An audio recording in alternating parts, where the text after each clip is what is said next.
diferença do Ética dos Pais e Ética do Sinai? Ética dos Pais é uma Masechet do Talmud. Tá? Então, olha só. O tamanho dela real é isso aqui, são 6 capítulos. Bem curtinho, tá vendo? Bem pequenininho. Só que a gente tem duas coisas que foram dadas que a gente tem hoje, né, em publicação em português. Um é Ética do Sinai e um é Ética dos Pais do Rambam. O Ética do Sinai é um comentário de um rabino que eu esqueci, Rabino Irvin, agora eu não me lembro agora o sobrenome, que ele comenta essa parte do Talmud, essa Mishnah do Talmud, ok? Ele comenta essa Mishnah. Então lá tem várias reverberações. Então ele pega aquele trechinho que está em hebraico e português em cima, aquilo ali é um versículo ou uma Mishnah daquele tratado. Entendeu? E aí ele comenta sobre aquilo ali nas fontes judaicas. Naquela azul do Rambam, ele faz a mesma coisa. Ele pega essa parte do Talmud e comenta pedaço por pedaço. Entendeu? O livro mesmo só tem 6 capítulos. Só que aquelas extensões são explicações daquela parte do Talmud. Ok? Hoje a gente vai fazer o seguinte, hoje a gente vai ler e vai falar um pouquinho, comentar um pouquinho só sobre o Talmud. A gente não vai pegar nenhuma explicação de outra pessoa. Tá? Vou pegar aqui. Pirkei Avot, Ética dos Pais, ou Ética dos Pais. Ela começa antes com uma Mishnah, se eu não me lembro, que é a última parte da Masechet Sanhedrin, lá em cima. Está escrito Pirkei Avot, Ética dos Pais, e está escrito o seguinte, ó. Kol Israel ish lehem chelek leolam haba. Isso sempre todo mundo sabe que de vez em quando eu falo isso. Todo o povo de Israel ele tem um quinhão, uma garantia no mundo vindouro. Conforme está escrito em Emar, Ishaial 60, 21. E o teu povo é todo ele justo. Eles herdarão a terra para sempre. Eles são um ramo da minha plantação, obra das minhas mãos, de quem eu me orgulho. Me desce um pouco pesado na garganta quando a gente recebe pessoas como eu recebi aqui há 2 semanas atrás, que falava o seguinte: pessoas que se dizem parte do povo, né, e que falam o seguinte: mas o povo de Israel sempre foi assim, sempre foi duro de coração, sempre foi teimoso, esse pessoal não presta, a gente tem que estar sempre dando pancada na cabeça deles. Gente, quando a gente ouve uma pessoa assim, é nítido que ele não se sente parte do povo. Ele veste fantasia de judeu. Você vê um judeu, ele veste um kippá, ponto, acabou. Ele não veste fantasia de kippá, ele veste kippá, né? Um não-judeu que se fantasia de judeu, ele coloca um bocado de coisa de bordadura, quer fingir, quer fazer fantasia de judeu, ele quer mostrar que talvez ele é mais judeu do que os outros. Então, até o talit de um não-judeu você percebe. O talit judeu é discreto que nem uma roupa, ele não se fantasia. Um talit de um não-judeu, ele vai colocar aquela fantasia, tudo coloridão, tudo para chamar atenção, porque para ele é uma festa, não é algo cotidiano dele. Se você vê o carnaval, quem se veste de carnaval o dia todo? Ninguém, né? Quem se veste de Purim o tempo todo? Ninguém, só em Purim. A pessoa geralmente se veste como se veste, né? E aí, o problema é que essas pessoas elas têm uma carga de um falso judaísmo, né? Mas quando tu vê o discurso deles, eles falam, esse povo, isso. Quando o próprio Ishaia fala, todo o povo é justo. Aí você vai vir assim para a pessoa e fala o seguinte: não, mas vem cá, tal Yehudi não tá cumprindo bem as mitzvot. Beleza. Mas você pode ver que todos eles têm uma desculpa justa. Ele fala, olha, ou eu não faço porque eu não tô legal, ou eu não faço porque eu não aprendi. Mas eles todos querem fazer o certo. O judeu mais laico do mundo, ele tem uma justificativa para aquilo ali que ele está. Então, dentro da cabeça dele está sendo justo, por mais que ele ainda não aprendeu. Por isso que eu falei para vocês, o maior trabalho hoje do judaísmo é fazer trabalho de kiruv. O quê? Ensinar a Torá para as pessoas. Porque os judeus ele têm dentro deles um senso de justiça muito forte. Só que você precisa para ele dar um direcionamento. Mesmo mais afastado. Posso te falar? Até mesmo os marranos, que eles nem judeus são, boa parte deles, nem judeus são, eles são descendentes de judeus, mesmo esses têm um senso de justiça muito mais apurado. Basta você dar uma como é que eu vou dizer? dar uma peneirada, dar uma direcionada para ele, dizer, informar, trazer informação para ele, que quando ele recebe aquilo ali, ele, opa... Por exemplo, um judeu, às vezes a gente pega um ou outro judeu fumando. A gente pega um ou outro judeu fumando, tá? Só que se você trabalhar nele, ele pode não agora, não depois, mas um dia ele para. Porque ele sabe o valor que tem aquela vida, ele sabe o valor que tem uma mitzvah. Ele vai dar várias desculpas, não, mas eu posso ser leniente porque eu já fumava antes de ser religioso e tal. Mas com o passar do tempo, você vai perceber que mais cedo ou mais tarde a ficha vai cair. A ficha vai cair porque aquilo ali faz mal para ele, ele sabe o quanto... Só às vezes o problema é fazer com que ele saiba o quanto que ele é importante. Às vezes os judeus, às vezes ele se comporta mal porque ele não sabe o quanto que ele é importante. Um dos maiores problemas no mundo hoje judaico é dizer o seguinte, olha, meu filho, olha, você é especial. Posso falar uma coisa? Muitos jovens falam o seguinte, uma vez perguntaram para um grupo de jovens, falaram o seguinte, olha, é muito importante a gente casar entre nós, casar entre Yehudim, porque é uma mitzvah, a gente precisa entender que tem coisas que só dependem da gente. Aí falaram assim, não, você casaria com uma mulher não Yehudiá? Aí o rapaz falou, não casaria e tal, por causa disso. E aí foi perguntando para um outro falou assim, casaria. Ah, mas por quê? Ué, eu não vejo diferença nenhuma entre eles e a gente. Não vejo diferença. Quando a pessoa perde o senso de quem ele é, do quão importante ele é, de quão importante é aquilo que ele faz, para ele não faz diferença eu me comportar como judeu ou como alguém lá de fora. Perceberam qual é a questão? Então, a ética dos pais, ele vem falar, antes de tudo, falar o seguinte, da importância do que é ser um Yehudi, que é ser um tzadik. Por mais que às vezes ele não haja como um tzadik, ele é em essência um tzadik. O que precisa fazer? Ensinar para ele. Outra coisa, perder o medo de ter ou não ter Olam Haba. Kol Israel, Chelek Leolam Haba. Todo Israel tem quinhão garantido no mundo vindouro. O que ele precisa? Só sentir essa garantia que ele tem dentro dele. Precisa aprender, precisa viver aquilo, precisa garantir aquilo. É como a gente fala, tem uma segula, tem uma garantia do que aquilo ali está dentro dele. Agora, não precisa se preocupar de comprar ou não comprar, que a Hashem ele não é... Hã? Não é negociador, mas é corrupto, né? Ele não vai aceitar uma peita, como é que se diz? Suborno para poder te dar uma aliviada. Não tem disso, não tem compra ou venda de salvação, não tem compra e venda de Olam Haba. Ok? Vamos lá, deixa eu só sair um pouco do sol aqui.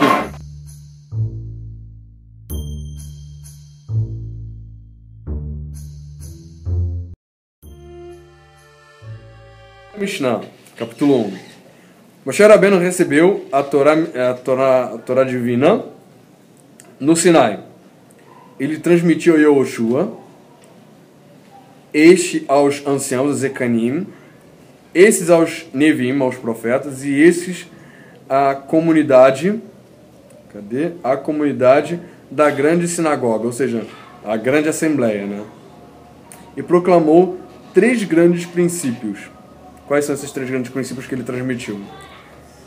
Sede circunspectos com os vossos julgamentos, ou seja, não dá para você, digamos, 2 pesos e 2 medidas.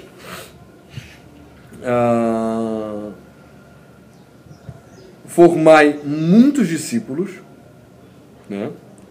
Levantai Seag Torá, né? As cercas, levantai barreiras em torno da lei divina. Ou seja, vamos lá. Em primeiro lugar, Moshe Rabbeinu recebeu a Torá no Sinai, entregou Yehoshua aos mestres da grande assembleia, e os mestres da grande assembleia transmitiram para os seus discípulos. Tem que fazer. Então vamos lá, quais são esses princípios da Torá? Não ser regular quanto ao julgamento, ou seja, pau é pau, pedra é pedra. Pau é pau, pedra é pedra. Sim, sim, não é não. Ponto, acabou.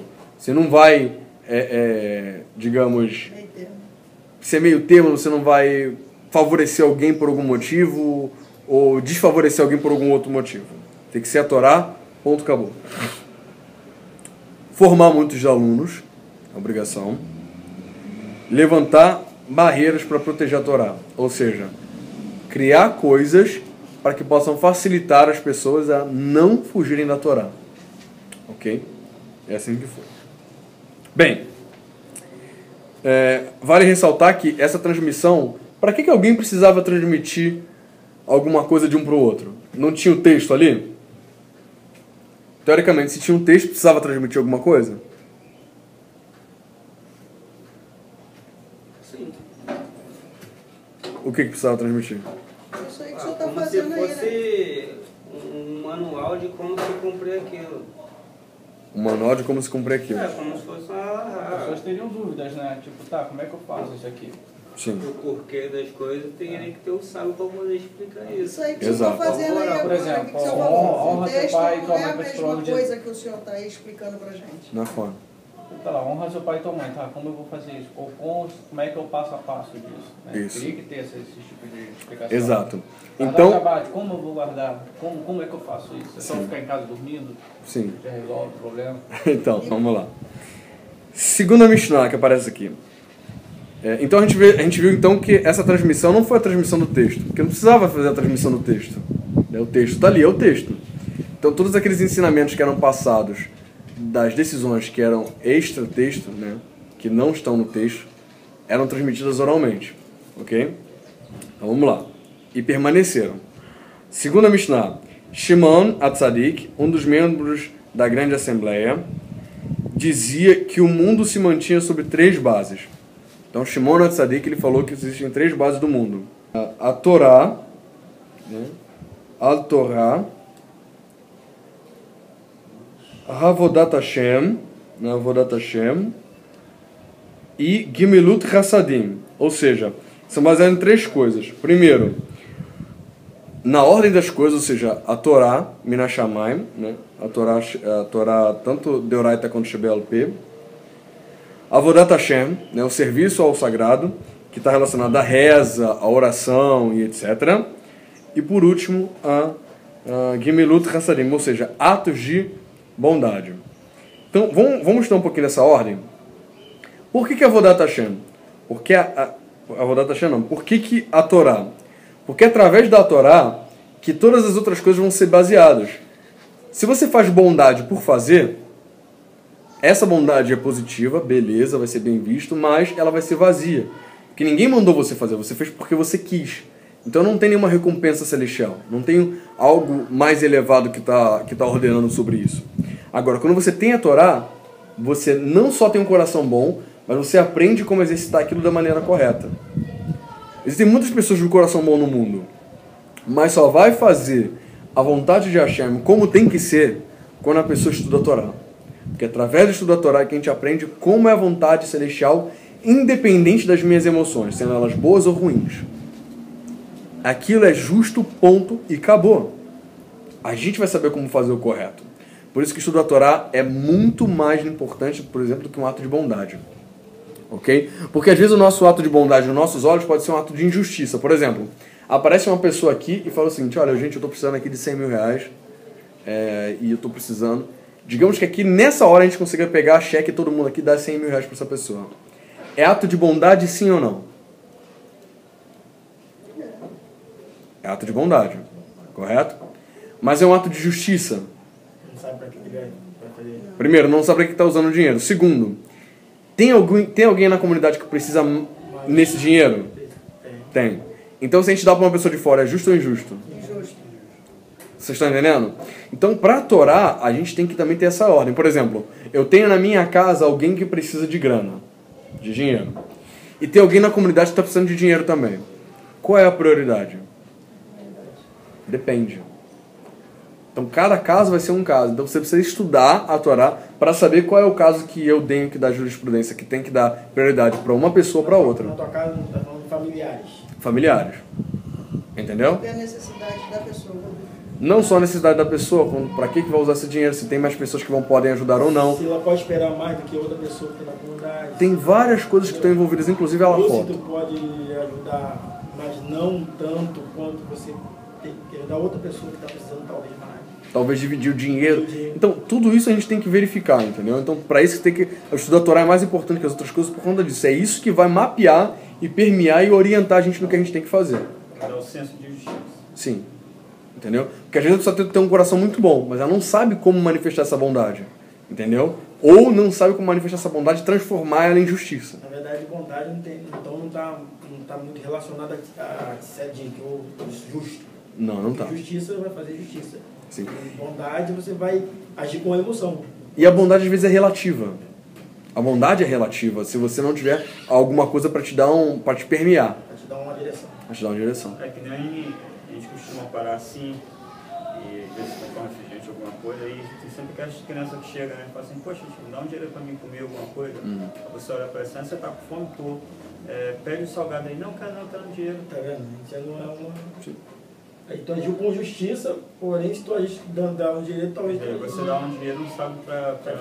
Qual os fins, né? Talvez eu estaria fazendo uma maldade com aquela criança. Ajudando, né? Um ato de bondade poderia estar fazendo algo ruim.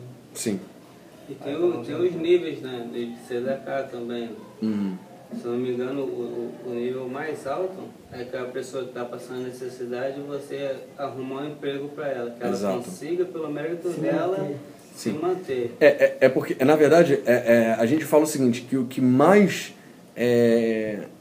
importante é quando você faz qualquer ato é kimiflaot. O que é o kimiflaot? Kimiflaot são a verberação que aquela mitzvah vai fazer. Por exemplo, se eu ajudar,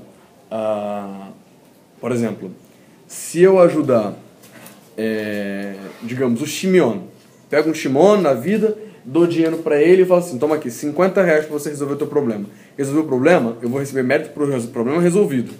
Porém, se eu der um emprego para ele, eu vou estar resolvendo o problema dele de agora, de amanhã e depois. O meu mérito, na verdade, esse kimiflaot, na verdade, ele é como se fosse uma... É que a palavra flaot vem de pele, de maravilha. Então, seria, entre aspas, o bônus que aquela atitude vai gerar. Ou seja, vai ser o lucro maior que aquilo pode gerar. Por exemplo, digamos que eu salvo uma pessoa... de andar contrário à Torá. Eu salvo ela, ela tem filhos. Vou dar um exemplo mais prático. Tem uma pessoa que está me ajudando a estudar a Torá. Se ele ajudasse, por exemplo, alguém da comunidade, ele ajudaria aquela pessoa da comunidade. Individualmente. Ficaria somente aquele trabalho naquela pessoa que ele ajudou. Quando ele me ajuda, que eu sou líder de uma comunidade e que eu participo ajudando vocês, consequentemente, cada mitzvah que outras pessoas foram fazer, você vai contar para ele. Entendeu? Então, até na hora da gente fazer bondade, a gente tem que calcular aonde eu tenho que colocar meu esforço. Se eu colocar meu esforço de ajudar alguém numa instituição digamos, de ajuda ao alcoólatra, será que isso vai fazer mais diferença do que eu investir numa instituição que vai ajudar crianças? Né? Será que eu ajudar uma instituição com câncer vai fazer mais diferença do que se eu ajudar uma instituição que trata de Torá? Será que se eu ajudar uma instituição de Torá, eu vou ajudar mais do que uma instituição que trata de drogados? Então, tudo isso a gente tem que calcular o quanto que aquilo ali vai reverberar, o quanto de mais pessoas vão ser ajudadas com aquilo que eu vou fazer ou não. Porque é o seguinte, você às vezes está fazendo aquilo ali, mas você não calcula o quanto que aquilo ali vai gerar de bondade para o futuro. Tudo isso você tem que calcular também, tudo isso você tem que ver. É como um fundo de investimento, bondade é fundo de investimento. Você tem que investir aonde realmente você vai ser útil. Vai dar progressão futura. Exatamente.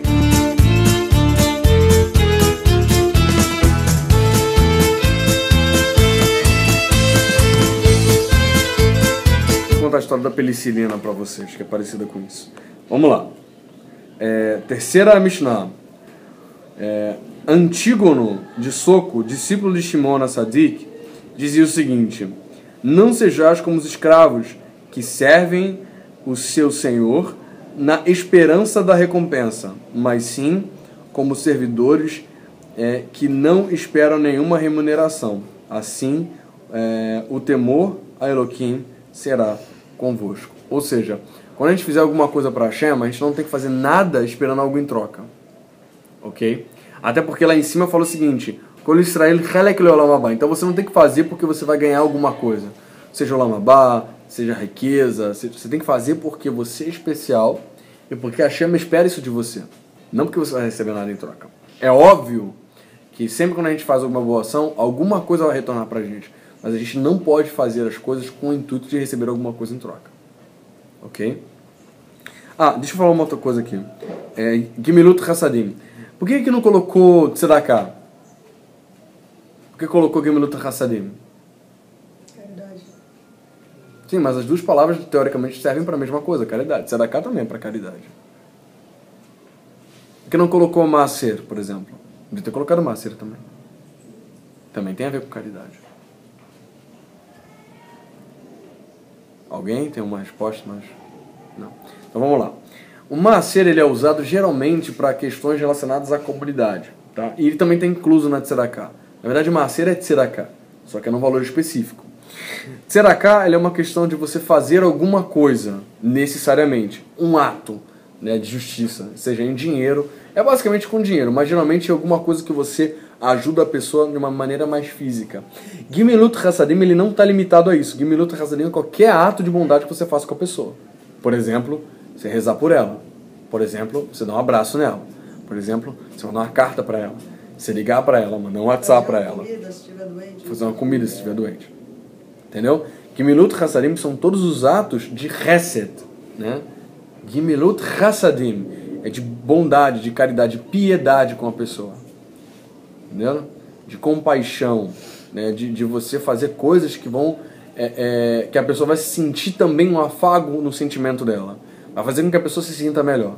Então, a Tzedakah é uma coisa mais, entre aspas, muito entre aspas, porque não é tão frio assim, mas é uma coisa mais fria do que Gimilut Hassadim. Gimilut Hassadim é muito mais carinho, tá? Independente de que nível for. Visitar uma pessoa no hospital seria então... Sim. Então, é isso que está baseado no mundo. Tzedakah, beleza, é importante pra caramba, tá? Maaser, beleza, muito importante. Agora, Gimilut Hassadim, fazer com que a pessoa se sinta bem, é algo mais elevado, que é a base do mundo. Ok? Só para voltar um pouquinho nisso. Vamos lá. Quarta Alahá e a gente encerra, tá bom? Alahá não, quarta Mishnah.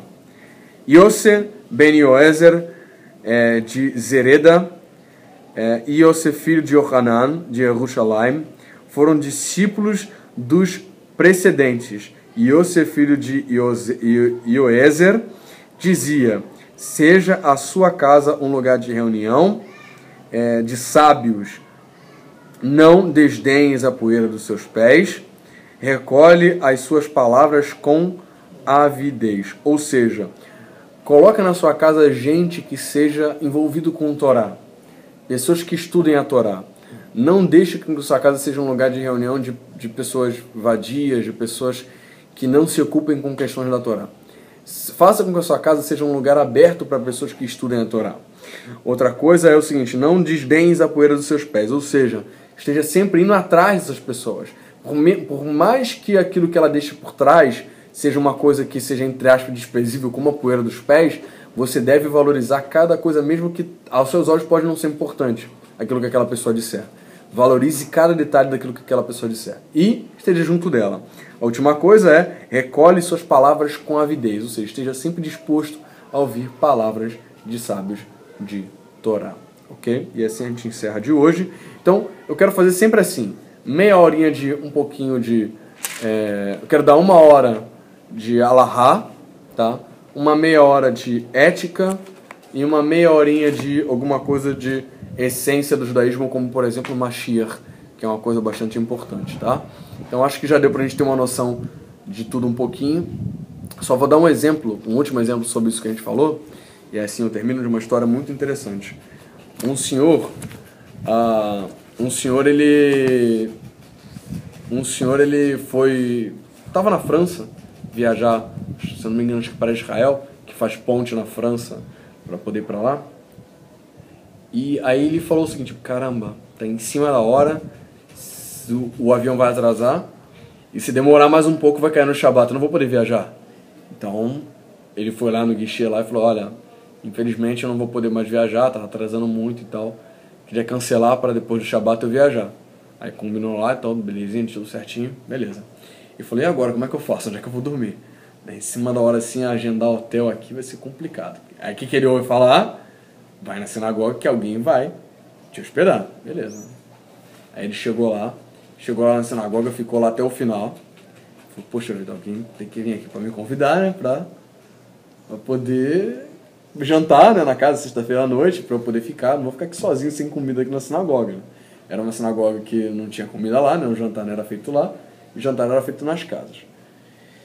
E aí ele ficou lá esperando. Aí uma pessoa chegou assim para ele e falou o seguinte: olha, desculpa perguntar, mas o senhor está sozinho? O senhor é novo aqui? Não. que eu ia viajar, acabou que eu perdi o voo e tal, vou ter que ficar aqui por Shabat. Aí falou assim, o senhor não quer ir pra casa? Lógico, né? Quer ir jantar lá em casa? Vamos sim. Quando chegou lá na casa da pessoa, o senhor que foi levar ele lá, tinha lá prato.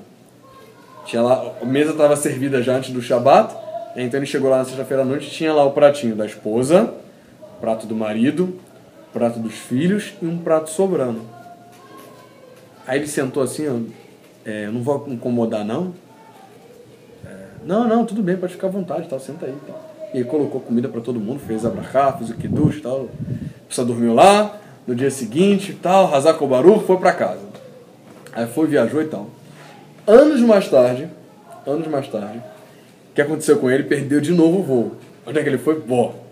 Agora já vou no certo, né? Já sei lá que tem uma cidade, tem a sinagoga lá, já sei que tem uma família lá que tomara que a família esteja lá, né? Pra poder me convidar pro Shabat, vai ser muito bom, né? Já sei como é que é a comida, já sei como é que é o esquema e tal. Então já vou lá tranquilo. Ficou lá tranquilo. Ele foi sentar perto de quem? Perto daquele senhor lá, que convidou ele daquela outra vez, né? Aí sentou lá do lado dele e falou, opa, Hazak o Baruch, vai ter comida aqui sempre. E aí sentou lá e falou, tudo bom, como é que você tá? Tudo bom, e quanto tempo e tal, que legal, você não me lembra assim e tal, não sei o quê. O senhor tem lugar pra ficar hoje à noite? Puxa, não tem, então vamos lá pra casa de novo, beleza. Chegou lá, entrou na casa dele, a mesa já estava posta, com um lugar lá, com um prato pronto. Agora a gente tinha intimidade, né, falou, anos atrás, tinha um prato aqui para receber, já tinha um prato sobrando, beleza, eu comi. Aí veio alguém, não pôde vir, faltou, já tinha lugar, já tinha cama preparada, já tinha comida preparada, já tinha um prato preparado. Agora de novo, cama preparada para o Shabat, comida preparada extra para o Shabat, já com prato já. Olha, desculpa perguntar para vocês, mas é que alguns anos atrás aconteceu isso, né, de eu vir aqui e não estava nada programado, já tinha cama para mim, já tinha comida para mim, e agora de novo, anos depois, como é que vocês sabiam que eu ia estar aqui? Aí falou assim, olha, não é que a gente sabia não. Aí a criança pediu autorização, pai, posso falar? Posso? Pode sim. E aí não é que a gente adivinhou não, é que aqui a gente quase não tem visita aqui na nossa cidade. E aí a gente torce para ter o mérito de poder fazer bondade com alguém. Então papai e mamãe ficam esperando alguém aparecer para a gente fazer ato de bondade com essa pessoa. Então nem sempre a gente tem a sorte de alguém aparecer aqui, e Baruch Hashem, essa noite novamente a gente tivemos a sorte de ter você aqui para a gente poder te receber. Não conhecia uma pessoa, mas sabendo que era um Yehudi. Isso é que é Gemilut Hassadim. Ter ansiedade de falar quando eu vou poder ter a oportunidade de fazer bondade com alguém. Ficar esperando se preparar. Querer fazer e não tem o que fazer. Aqui nesse Mashiach fala que nós devemos ansiar dessa forma. Sim, pela vinda de Mashiach. Nada vale o que você está fazendo. Sim, todos os dias. Tem uma história, inclusive, de um rabino que uma vez estavam se reunindo, tipo um Freinberg, né? Não sei se ele era Ashkenazi, mas provavelmente. Eles estavam lá comendo, celebrando, fazendo lanche e bebendo e comemorando isso, lendo a Torá. E aí de repente houve um barulho no telhado dele. Ele saiu correndo, ele subiu pelas escadas e subiu em cima do telhado. Aí o pessoal chegou assim, um velhinho, perguntou assim, Rav, o que está acontecendo? Não, desculpa, é que com esse barulho eu pensei que o Mashiach estava chegando, eu vim aqui fora para ver. Isso é que é ansiar pela vinda de Mashiach. Uma das coisas que vai ser perguntado pra gente no Olam Haba é o seguinte, se pita le Yeshua, você esperou a salvação de Mashiach? Então assim, isso é que é esperar pela vinda de Mashiach, sabe? Todos os dias. Assim também é Gemilut Hassadim também. A gente tem que... Na verdade, eu não me lembro agora qual o rabino, então tá vendo muita coisa na minha cabeça, mas tem um rabino que ele falou o seguinte, se eu não me engano, acho que é o Rav Shach. Ele falou o seguinte, que como é que contar dos dias? O Shlomo HaMelech ele fala, Hashem aprende a fazer com que a gente conte nossos dias. Bem, se Shlomo HaMelech falou que a gente tem que aprender como contar nossos dias, como é que deve ser? Geralmente a gente conta como é que a gente conta os nossos dias, né? Dia 20 de abril eu faço tantos anos. Dia 15 de Sivan eu faço tantos anos. Dia 18 de Nissan eu faço tantos anos. É assim que a gente conta, né? Rav Shach fala que não. A gente tem que contar, nossos dias tem tantos dias contados exatos para a gente viver. Só tem um dia que não é contado. Quando a gente faz Gemilut Hassadim. Esse dia fala o seguinte, olha, esse aqui não precisa contar como vivido. Esse aqui fica um bônus. esse é seu de presente. Então, a gente não pode virar a página do calendário do celular, ou da folhinha da farmácia, sei lá, contar, riscar aquele dia passado se a gente não tiver feito chesed, se a gente não fazer bondade, se a gente não fazer aquele minuto chassadim. Todos os dias o Yehudi tem que falar, será que eu fiz chesed, será que eu fiz tzedakah hoje? Então todo dia a gente tem que contar como se a gente precisasse urgentemente fazer tzedakah. Até porque esse dia não é contado segundo o nosso Ramim, ele não é contado, e a gente ganha um dia a mais para viver nessa terra com saúde, com bem-estar. Amém. Hazak Baruch. Amém.